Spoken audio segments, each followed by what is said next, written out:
हर हर महादेव भक्तों, आज है सावन का पहला सोमवार। तो देवों के देव महादेव, जो कि हमारे बहुत ही भोले हैं महादेव, आपको पौराणिक मान्यता अनुसार भगवान शंकर को प्रसन्न करने के लिए किसी भी खास तरह के विशेष पूजन की आवश्यकता नहीं होती है, क्योंकि कहा जाता है कि वह तो भोलेनाथ हैं, एक लोटा जल से ही प्रसन्न हो जाते हैं और भक्त की मन से की गई क्षणिक मात्र की भक्ति से ही प्रसन्न होकर आपको मनचाहा वरदान भी दे देते हैं।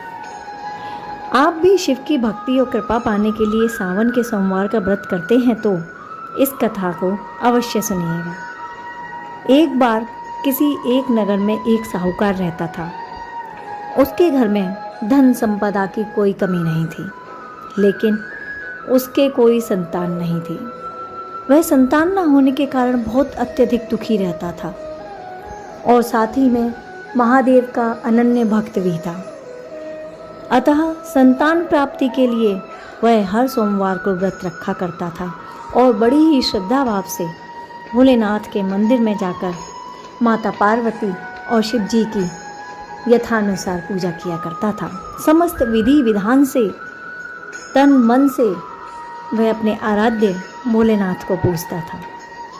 उसकी भक्ति देखकर एक दिन माता पार्वती जी प्रसन्न हो गई और भोलेनाथ से आग्रह करते हुए बोली, हे शिव शंकर, हे भोलेनाथ, आप इसके आराध्य देव हैं, ये आपका अनन्य भक्त है और मैं इसकी भक्ति को देखकर बहुत ज़्यादा प्रसन्न हूँ।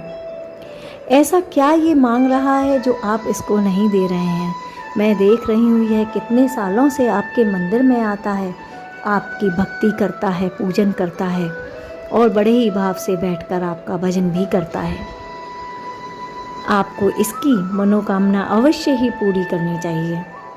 पार्वती जी के ऐसा कहने पर भगवान शिव जी बोले, हे पार्वती, इस संसार में हर मनुष्य को उसके कर्मों का फल अवश्य ही प्राप्त होता है और कुछ प्रारब्ध ऐसे होते हैं जिनके कारण उसको पूर्ण करना संभव ही नहीं होता है। जिसके भाग्य में जो है उसे वह भोगना ही पड़ेगा।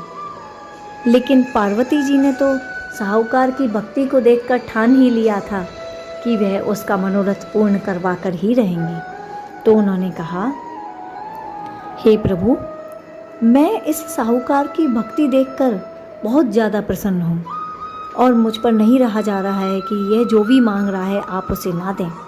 कृपया करके आप बताइए मुझे कि इसकी क्या इच्छा है। तब शिव जी बोले, देवी, इसके कोई संतान नहीं है और यह हर सोमवार को पुत्र प्राप्ति के लिए मंदिर आता है और व्रत भी रखता है। तब पार्वती माता बोली कि आप इसको पुत्र अवश्य दीजिए, यह मेरी इच्छा है। तब शिव जी ने साहूकार को पुत्र प्राप्ति का वरदान दे दिया, किंतु उन्होंने साथ ही में यह भी कह दिया माता से कि क्योंकि इसके भाग्य में तो संतान योग था ही नहीं, किंतु मैं तुम्हारे कहने से इसको पुत्र प्राप्ति का वरदान देता हूँ, पर वह 12 वर्ष से अधिक जीवित नहीं रह पाएगा। माता पार्वती और भगवान शिव जब उस समय वार्तालाप कर रहे थे, साहूकार ने उनकी बातचीत सुन ली। अतः उसे ना तो इस बात की कोई खुशी हुई और ना ही दुख हुआ। वह पूर्ववत जैसे शिव जी भगवान का पूजन किया करता था उसी तरह करता रहा। कुछ समय के पश्चात साहूकार की पत्नी ने एक सुंदर पुत्र को जन्म दिया। साहूकार के घर में तो मानो खुशी की लहर ही दौड़ पड़ी थी। जब साहूकार ने अपनी पत्नी को देखा और अपने पुत्र को गोदी में लिया, उसे तुरंत ही माता पार्वती और शिव जी का वह वार्तालाप याद आ गया कि यह पुत्र ज़्यादा दिन नहीं जी पाएगा। अतः उसने, जब वह बालक 11 वर्ष का हुआ, उसे पढ़ने के लिए काशी भेज दिया, जो हमारे भोलेनाथ की ही नगरी है। साहूकार ने पुत्र के मामा को बुलाया और उसे बहुत सारा धन देते हुए कहा कि तुम इस बालक को काशी विद्या प्राप्ति के लिए ले जाओ और तुम्हें मार्ग में यज्ञ, दान आदि करते हुए जाना है।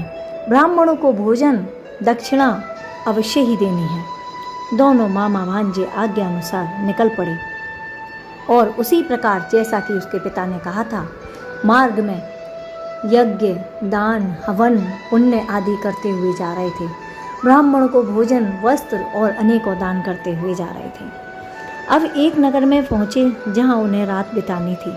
उस नगर की राजा की कन्या का विवाह था, किंतु जो राजकुमार उसे ब्याहने आया था वह एक आंख से काना था।